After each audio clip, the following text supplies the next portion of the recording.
Missiles shrieking across the sky, drones buzzing towards Israeli cities, Gulf nations feeling the heat of the war. And deep inside Iran's war machine, a new strategy seems to be taking shape. The shadow war is entering a deadlier phase as Iran's Revolutionary Guard signal a deadly, decentralized comeback.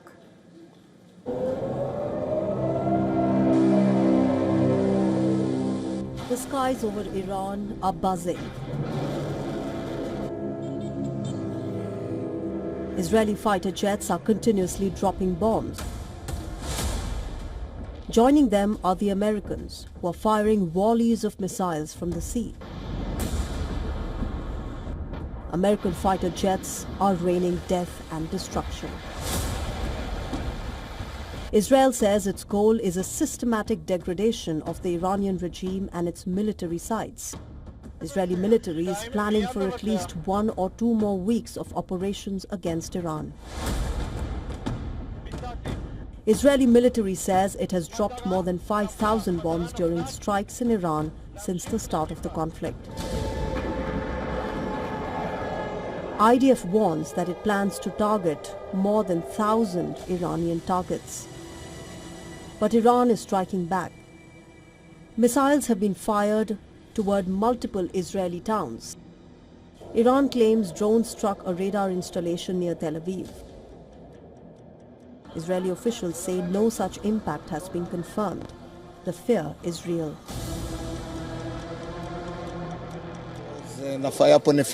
Something fell here, part of a missile or a missile. We don't know exactly what it was yet. We are leaving it to the security forces to investigate. Damage was caused to all the surrounding houses, really very extensive damage. A very large crater was created at the site of the fall. We are currently scanning all the surrounding houses to see if there are any casualties or not. And thank God, so far there are no casualties, no injuries. Yet beyond the battlefield, something bigger is unfolding. Reports say that the powerful Islamic Revolutionary Guard Corps, the elite military force that protects Iran's regime, has shifted to a decentralized wartime command. Instead of relying on a single leadership structure, commanders and operational cells are now spread across multiple locations. Units are empowered to act independently if communication lines are cut. The message is clear. Even if Israeli or American strikes eliminate top commanders, the network will keep fighting. This model makes the IRGC harder to cripple. Smaller cells can launch missiles, deploy drones, or coordinate cyber and sudden attacks without waiting for central orders. Iranian officials are also warning of strategic surprises. Analysts believe that that could mean sudden missile salvos, drone swarms, maritime attacks, or coordinated strikes by allied militias across the region. The war for Israel and America is no longer a countdown to victory. It is a grind against an enemy that has no center to strike. Bureau Report, WION World is One. Meanwhile, as the war heats up with the US, Israel and Iran striking strategic military targets, is a nuclear catastrophe on the cards? Tehran has now issued a chilling threat in this regard to Israel and America. Iran has threatened to target the Israeli nuclear site of Dimona if Israel and the US seek regime change. It is believed to be key to Israel's long-suspected atomic weapons program, and this warning also coming in the wake of both these countries aiming to prevent Iran from developing a nuclear bomb and destroy its ballistic missile systems. What exactly are the risks associated with a potential Iranian attack on this plant? As per an Egypt-based Al-Habtour Research Center, the immediate impact will be felt in a 30-kilometer radius.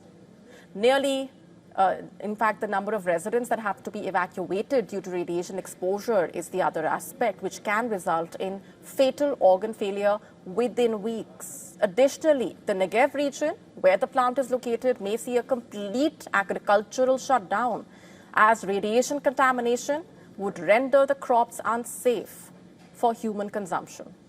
The impact of the attack can also stretch up to 150 kilometers away, depending on the wind patterns. Therefore, even Jerusalem and Tel Aviv could be impacted. In fact, an attack on the plant can also affect other countries in the region. For instance, Jordan's eastern border regions might face severe contamination risks, thereby harming locals as well as the agricultural sector. Similarly, nearly 25,000 to 50,000 residents in the peninsula of Egypt may have to be evacuated. This is not even all. Saudi Arabia's northern regions are also likely to face contamination risk if the wind patterns carry radioactive particles across the border. After the war started, Iran alleged that the Natanz nuclear plant was hit in the joint Israel-US attacks. UN's nuclear watchdog cited satellite imagery to confirm that some damage was caused to the entrance buildings of the plant. During the 12-day war last year, the US, remember, had bombed Iran's 3 nuclear sites at Fordo, Natanz, and Isfahan. Meanwhile, the US has signaled its intent by testing the intercontinental ballistic missile, also known as the Doomsday missile. With a range of 13,000 kilometers, this nuclear-capable ballistic missile can reach anywhere on the planet. If fired, the radiation fallout will be so intense that the Earth will no longer be livable. Russia also has issued a timely warning. It has stressed that Iran's Bushehr nuclear power plant is under threat from US-Israeli airstrikes.